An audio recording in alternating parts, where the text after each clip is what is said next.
warahmatullahi wabarakatuh. Selamat datang kembali sahabat-sahabat semuanya. Pada video-video sebelumnya kita sudah membahas bagaimana mengidentifikasi suatu masalah sehingga kita bisa mendapatkan ide dalam penelitian. Kemudian kita juga sudah membahas bagaimana mengkaji literatur. Maka pada kesempatan ini kita akan membahas tentang desain penelitian, yaitu desain penelitian kuantitatif. Masih bersama saya Iva Silviana. Kita tahu bahwa ketika dalam melakukan suatu penelitian, tahapan yang pertama yang kita lakukan tentu adalah merumuskan suatu masalah. Karena sumber kita melakukan penelitian, kita harus bisa menuliskan masalah penelitian dengan baik.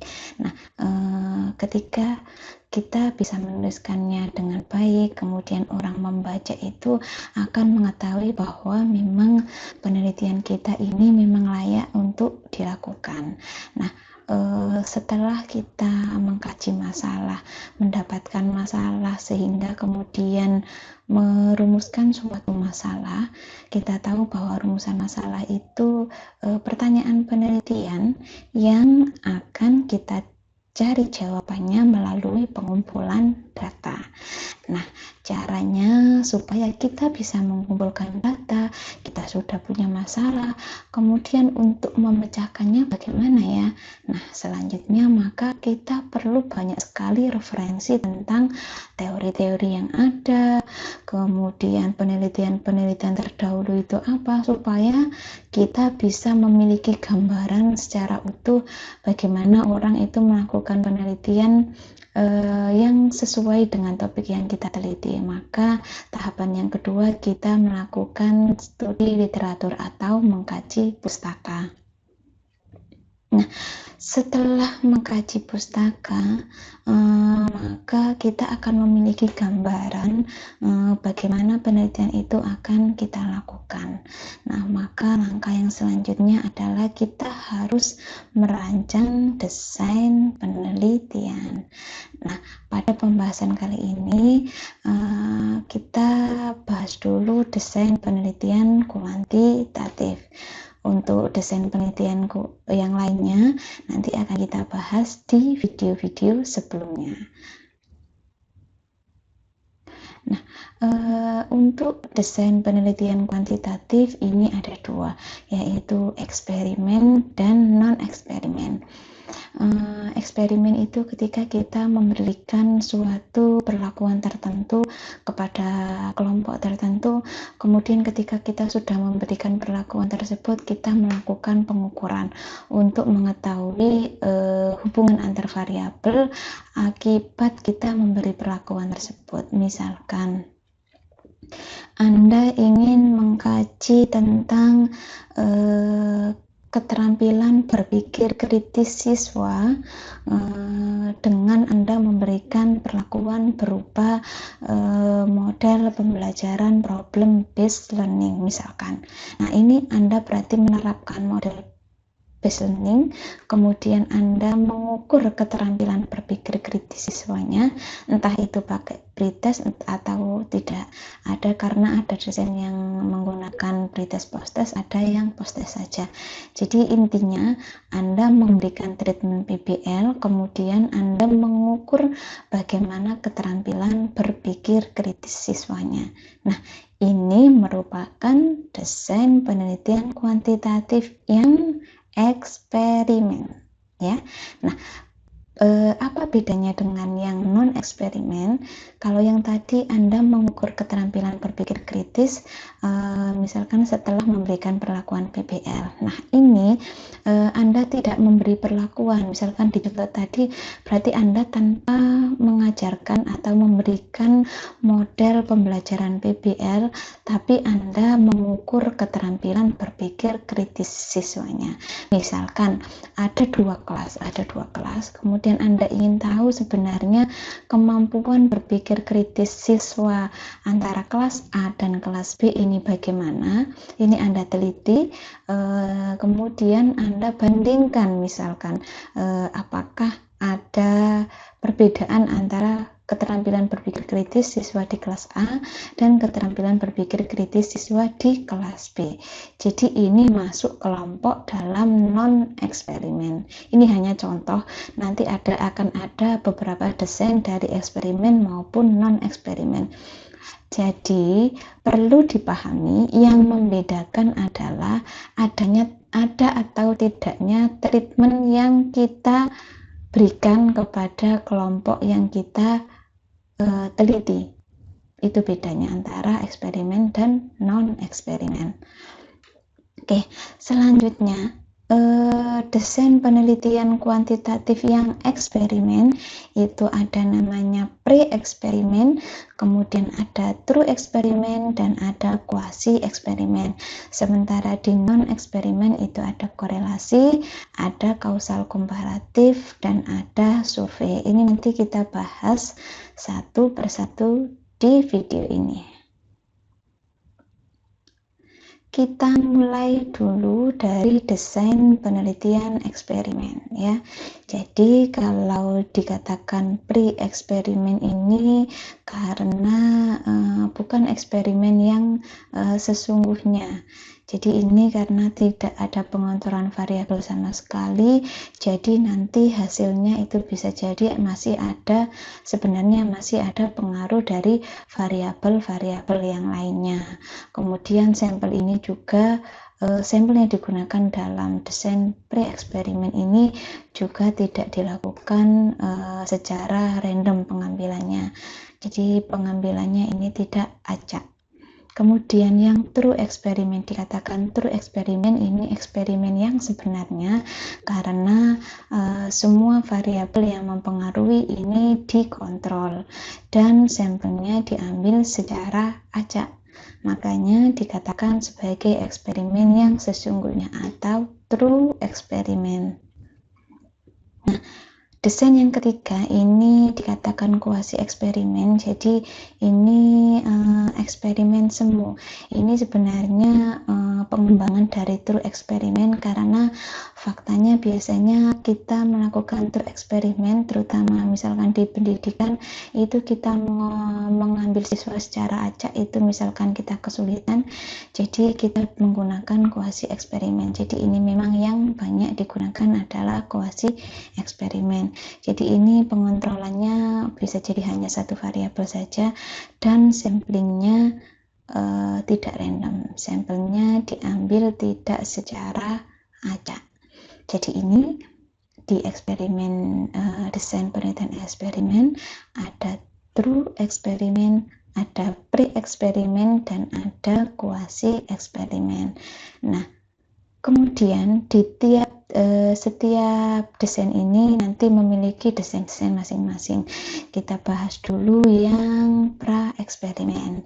Jadi di pra-eksperimen ini ada namanya one shot case study, disimpulkannya X dan EU. Jadi kita memberikan perlakuan terlebih dahulu, kemudian kita memberikan pengukuran, maksud saya. Jadi misalkan yang saya contohkan tadi, Anda memberikan model PBL, kemudian Anda mengukur keterampilan berpikir kritisnya, ini salah satu desain yang bisa Anda gunakan, one shot case study. Nah, kemudian one group pretest post-test design.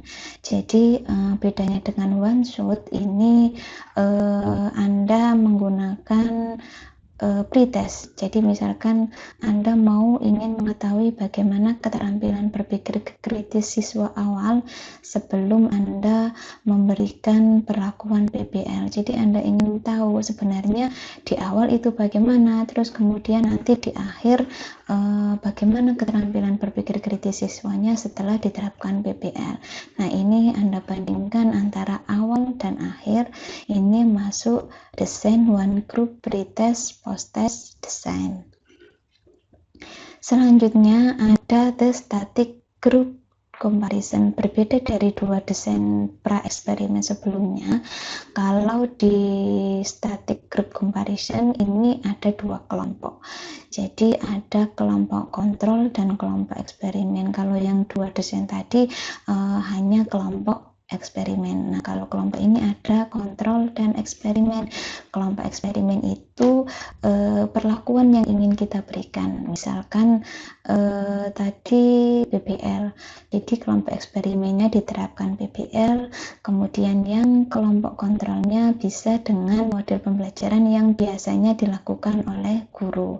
Jadi ini ada kelompok kontrol dan eksperimen. Kemudian di akhir setelah Anda memberikan perlakuan di kelas kontrol maupun eksperimen ini, nanti Anda memberikan post-test. Jadi Anda mengukur, kemudian Anda bandingkan hasil post-test antara kelompok kontrol dan kelompok eksperimen. Jadi ini 3 desain penelitian dari pra-eksperimen. Selanjutnya ini desain penelitian true eksperimen. Ada 3 jenis, yaitu post-test only design. Post-test only design ini hampir mirip dengan yang tadi, hampir mirip dengan static group comparison. Bedanya kalau yang di post-test only group design dari true eksperimen ini ada simbol R. Sebelum tanda X itu ada simbol R. Artinya apa? Ini semuanya sampelnya diambil secara acak. Jadi grup true eksperimen ini semuanya ada R-nya. Sampelnya diambil secara acak, gitu ya. Jadi R.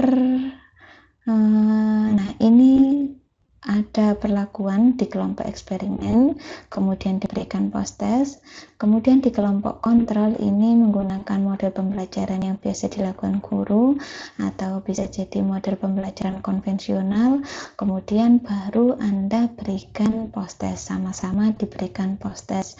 Tesnya ini terserah ya, maksudnya terserah apa yang mau Anda ukur, entah Anda mengukur motivasi, keterampilan berpikir, atau mungkin hasil belajar. Ini bervariasi tergantung penelitian Anda apa. Nah, kemudian untuk desain yang kedua ini pretest post-test group design. Jadi bedanya dengan post-test only group design ini adalah ada pretest di awal, sama-sama dua kelompok, yaitu kelompok kontrol dan eksperimen, tapi sebelumnya diberikan tes terlebih dahulu. Jadi untuk mengetahui perbedaan antara jadi ini bisa membandingkan antara misalkan hasil pretest awal dengan pretest akhir, atau bisa membandingkan juga post-test antara dua kelompok.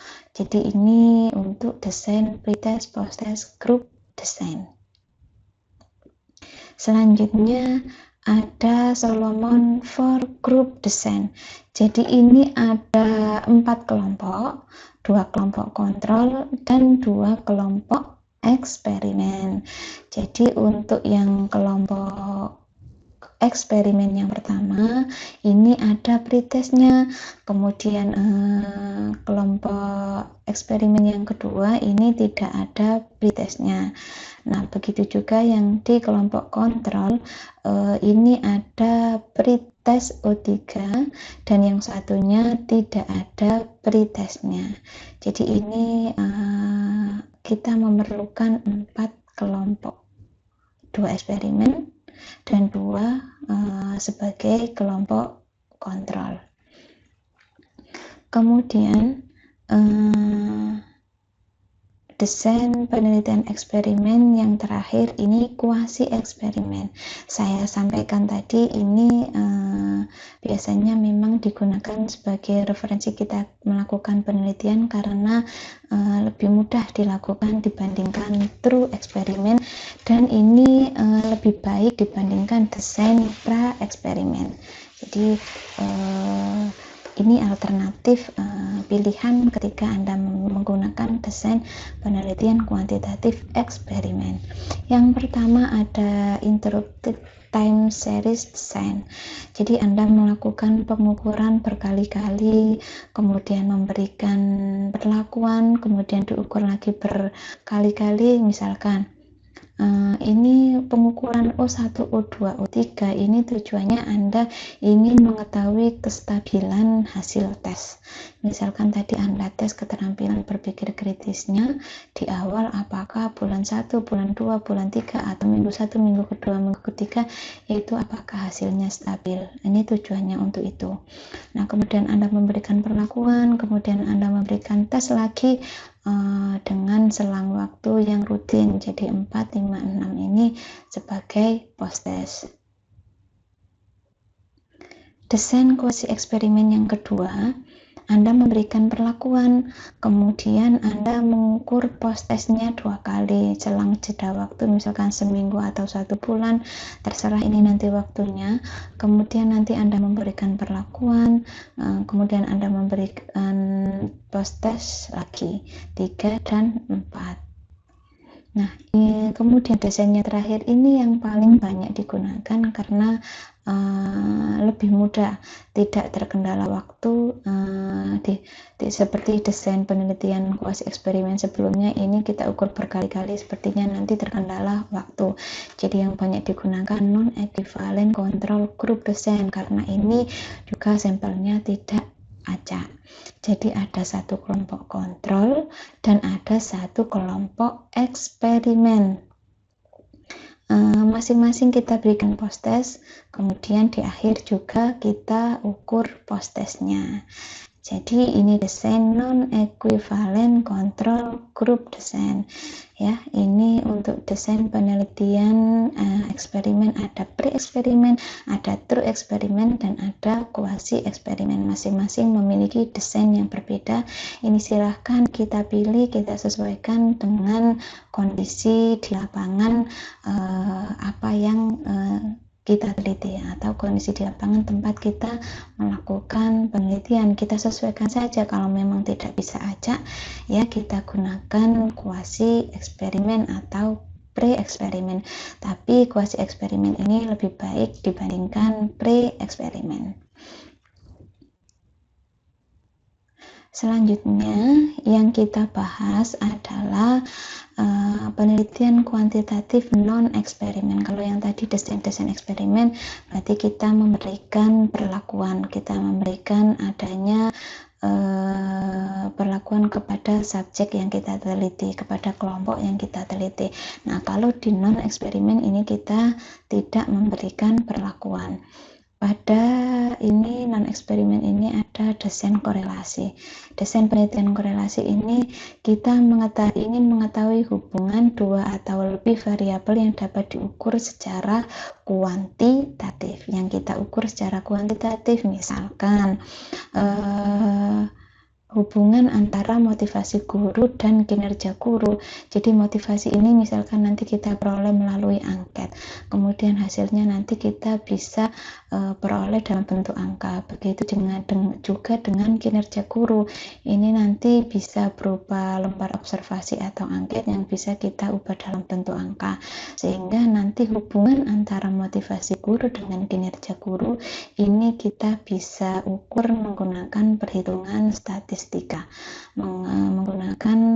jadi akan terlihat bagaimana hubungan antara motivasi guru dengan kinerja guru. Nah, kita bisa juga meneliti misalkan hubungan antara motivasi siswa dengan prestasi belajar siswa, misalkan seperti itu juga bisa kita teliti. Jadi kita tanpa memberikan perlakuan, tapi kita mengkaji hubungan antar variabel. Kemudian di causal comparative research ini kita ingin mengetahui hubungan sebab akibat kita dengan cara membandingkan dua kelompok atau lebih. Jadi misalkan kita memiliki 3 kelas, Anda ingin membandingkan bagaimana motivasi belajarnya, bagaimana motivasi belajar mereka kelas A, kelas B, kelas B, C. Misalkan terutama ini siswa baru, Anda ingin tahu motivasinya. Ternyata kelasnya itu ada 3 kelas. Nah, ini Anda ukur saja motivasinya, kemudian Anda bandingkan, kemudian Anda lakukan uji statistik, Anda akan mendapatkan data tentang perbedaan motivasi belajar siswa kelas 1A, 1B, dan 1C. Jadi ini termasuk penelitian kausal komparatif.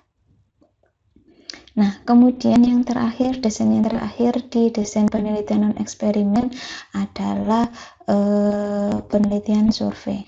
Jadi ini kita mengumpulkan data, mengukur sikap, pendapat, ataupun kemampuan belajar. Nah, ini misalkan Anda mengukur pendapat siswa pada pembelajaran online. Pada saat ini pembelajaran daring, kira-kira pendapat siswa bagaimana ya? Anda mau melakukan itu, kemudian Anda melakukan survei. Bisa Anda menggunakan angket, hasil angketnya itu bisa ditabulasi dalam bentuk angka-angka, maka ini merupakan jenis penelitian survei yang merupakan desain dari penelitian non-eksperimen.